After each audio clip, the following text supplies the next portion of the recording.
Well, thank you very much, ladies and gentlemen. It's a great honor. And last night's debate was fun. It was different. It got wonderful. There were a lot of good feelings in that room, and I think it's something, frankly, that the Republican Party needed. And today is something very, very special because Dr. Ben Carson was respected by everybody. Everybody wanted his endorsement, and everybody loves him and truly, truly admires what he's done. His life has been an incredible life. It's been a awe-inspiring life, and I just want to tell you that having his support really, I think it adds just total credence to what I'm trying to do and to what we're all trying to do. So I just want to introduce Dr. Ben Carson, special person, special man. Thank you very much. Okay. Thank you. Well, thank you, Donald. And, you know, this whole process, getting involved in the political process was something that I never particularly intended to do. But, you know, I listened to the people, and it was really all about the people, and it continues to be all about the people.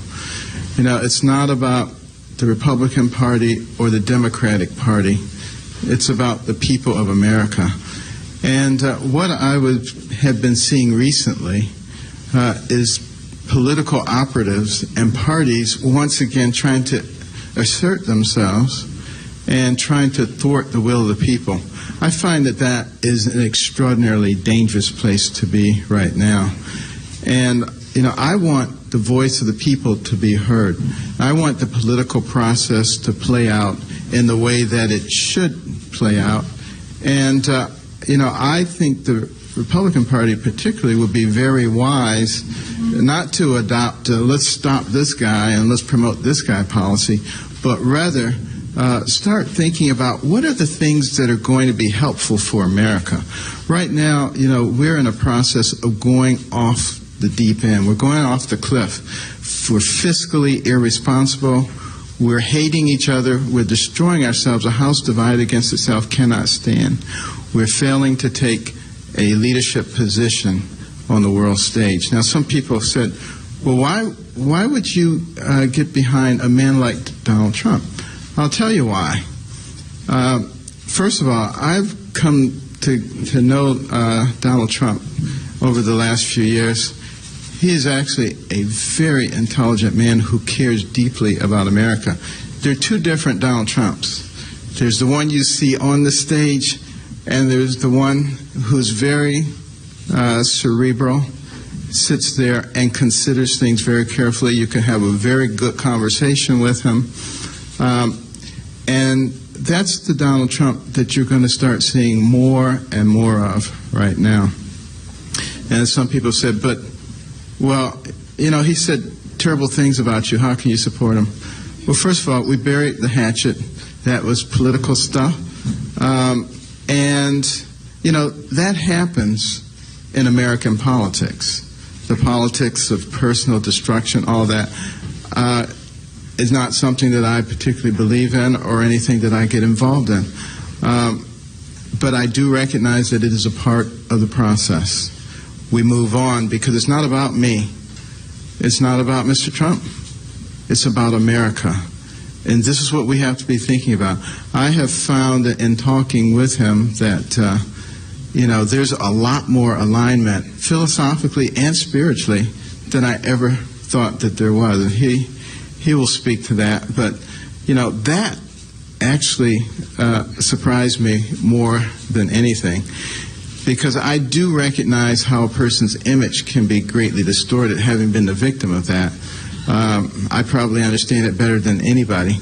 And I think as the American people who we are focusing on, as they begin to see the real individual there and those who are helping that individual, I think we're going to be comforted as a nation.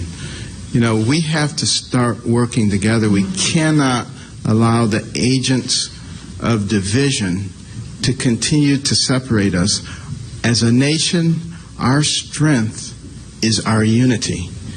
And we just have to sort of ignore those people who are always trying to stir up strife, And I'm appealing to some degree to the media as well. You know, you're part of America too, and should be interested in strengthening our nation, not in creating divisions, not in creating conflicts all the time. If we start having that American attitude, that American spirit that made us great, that took us to the pinnacle in no time at all, believe me, everybody will benefit from that. We're also talking about how can we make America a place that's successful for everybody. You know, we have 330 million people. We're going to be competing with China with 1.4 billion, India 1.1 billion. We have to develop all of our people. You know, the people who are the downtrodden in our society, we're not doing those people any favor by patting them on the head and saying, there, you poor little thing, I'm going to take care of all your needs. What we need to be doing instead is concentrating on mechanisms to allow those people to climb out of a state of dependency and become part of the strength and fabric of this nation. That's what America is about. It's not about dependency. And it certainly isn't about socialism. You know, socialism is seen as the panacea by some who don't really understand it. I think a lot of young people think socialism is just being concerned about other people. That's not what it is. You know, it's cradle to grave government, and you let them take care of you, but you give them all of your money, you give them control of your life. They all end up looking the same way. A small group of elites at the top controlling everything, a rapidly diminishing middle class, and a vastly expanded dependent class. That is not what made America great. Donald Trump talks a lot about making America great, but it's not just talk, he means it. I'm going to be helping him. Others are going to be helping him. You know, one of the things that I've discovered in this country is we have some incredibly smart people. None of us knows everything.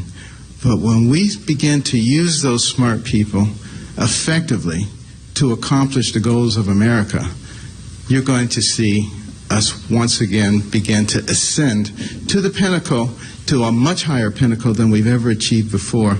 And that's where America should be. Thank you so much.